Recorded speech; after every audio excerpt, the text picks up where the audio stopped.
Another day at BU. Can't wait for my SM131 class. Several months later.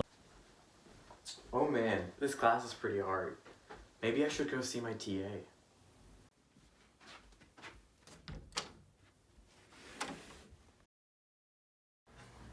Hi, I'm Akash Rudra, and I'm your TA for the semester.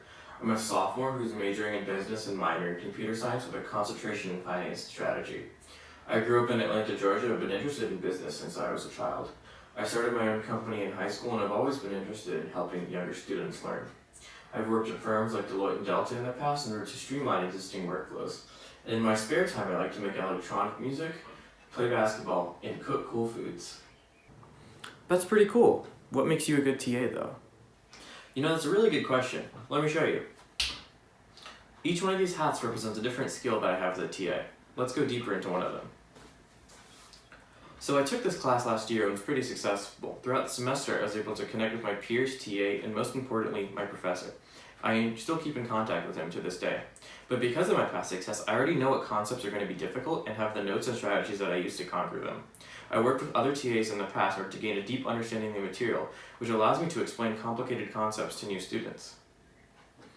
I guess that's cool, but your past success means nothing if you can't communicate it, right? You're right, that's why this is important. My email is already organized into folders so that I can answer questions really quickly. I'm a tutor for a third-party company in which I average a response time of around 16 minutes to potential tutors. I also plan to bring this skill to my TA position.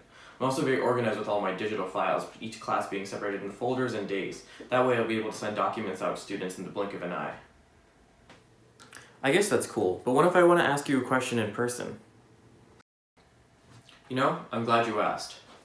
I consider myself an accessible and friendly person. An important aspect of being a TA is to act as the bridge between the students and the professor. And I think that students will have no problem coming to me with the questions regarding class or other aspects of college life. I went through a lot during my freshman year, and I think that I should be able to pass on any relevant information to these freshmen. Why'd you even become a TA in the first place, though? You know, that's a really good question. Throughout my life, I've always really enjoyed helping people, but especially in a learning environment. I think that helping someone learn is a really enriching experience because you get to learn how people think and how they work through mental barriers.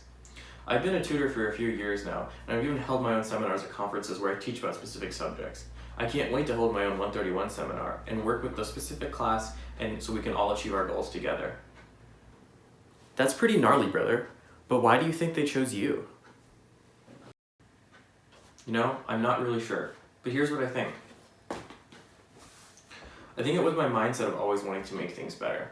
I think this translates into the TA position by making the class as manageable as possible for both the students and the professor. I think I will do whatever is necessary in order to make sure that the students will be successful. And whether that's creating supplemental videos or holding extra office hours before the exam so students can understand the concepts better, I'm willing to do whatever and make it as efficient as possible so that everyone ends happy at the end of the day. Ah, I get it now.